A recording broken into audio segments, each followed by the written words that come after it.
All right, let's check in with our Derek James. Because of that snow, we have issued a next drive alert this morning. Yeah, and what we've been seeing, Heather and AJ, especially on the roads early this morning, has been a lot of spinouts. So let's take you to this one right now, which is happening in Maple Grove. You can see how slow the traffic is getting around that right now as it is in the clearing stages there.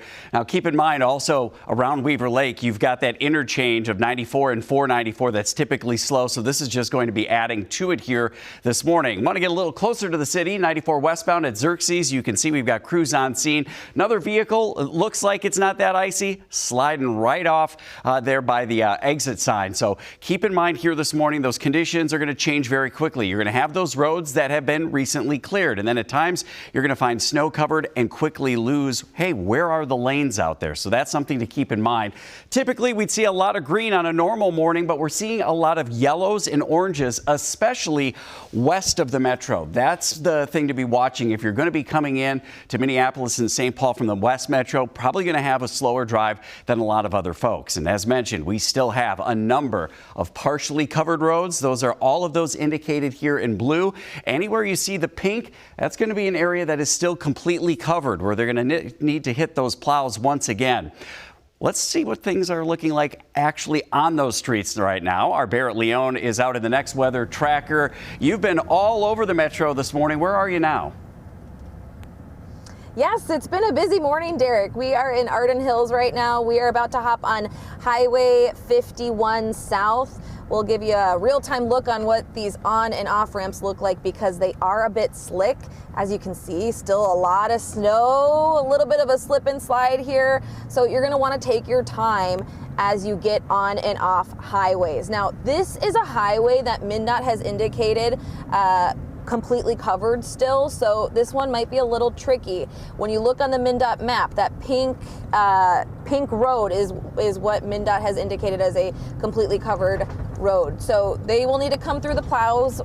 Once again, here on Highway 51, we're heading south towards Minneapolis.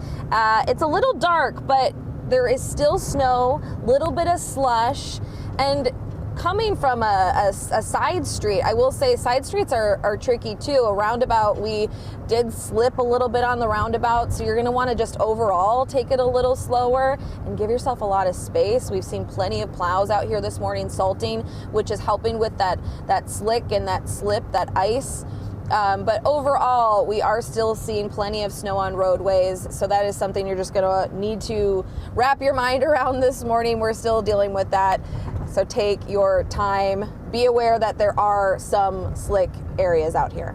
This is a morning where you may actually want to get up 20 minutes early. For sure. And make sure your car's prepared. Make sure you're giving yourself plenty of time to get to your destination based on the road conditions. Make sure you got your emergency road kit out there too. We've certainly seen those spinouts as Derek was mentioning. Yeah. All right, Barrett, thank you. Let's take you over to the live desk now. Maria Lisignoli's there following the latest on President Trump's claims about the economy. That's right. President Trump was in Pennsylvania yesterday, where he made the claim that his administration is, quote, crushing it on affordability. But some people there say they aren't feeling that. In a rally-style appearance, the president told supporters his top priority is making America affordable again. He pointed to lower gas prices compared to this time last year. But federal numbers show overall energy costs are still up nearly 3%. In a Politico interview, the president gave himself a A+++ on the economy. But House Minority Leader Hakeem Jeffries disagrees. Costs haven't gone down, costs are going up. The only question is whether the American people would give it a D for disaster or an F for failure. Now, the president also veered from the economy to immigration, attacking Minnesota Congresswoman Ilhan Omar, falsely claiming she's here illegally. Omar called the remarks bigoted lies online. President Trump yesterday doubled down on his claim that affordability is a, quote, hoax. Even still, recent local elections show Democrats winning on that issue. Heather, AJ. All right. Maria, thank you. A U.S. Minnesota senator says the best way to help struggling farmers is to get rid of the Trump tariffs. This week, the White House announced a $12 billion bailout for farmers. They felt the squeeze after the Trump administration raised tariffs in several countries, including China. Many farmers could no longer sell their crops overseas. And Senator Amy Klobuchar, she's the top Democrat on the Senate Agriculture Committee. Yesterday, she blamed the president's policies for creating the very economic problems he's trying to fix. The Trump tax tariffs have really hurt our farmers because it's dried up markets and the like. These across the board, just, no matter what the country is, no matter how friendly they are, like Canada, they have really hurt our farmers with both input costs for things like tractor parts, as well as their markets. The White House says the tariffs will pay for the farm bailout. Payments start going out next year.